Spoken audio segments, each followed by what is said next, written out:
Mercoledì 10 maggio, San Cataldo di Racau. È il 130° giorno dall'inizio dell'anno, ne mancano 235 al termine.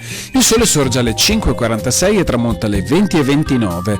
La luna si leva alle 20:02 e tramonta alle 5:52.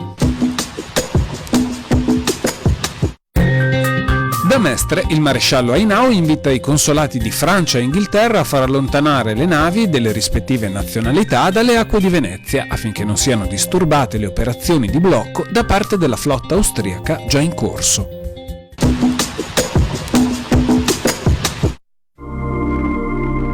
Le previsioni per domani. Nuvoloso o molto nuvoloso con parziali schiarite, precipitazioni generalmente assenti ma con probabilità di fenomeni in aumento in serata, temperature in aumento nei valori massimi, venti moderati dai settori orientali in pianura e in intensificazione sulle zone montane.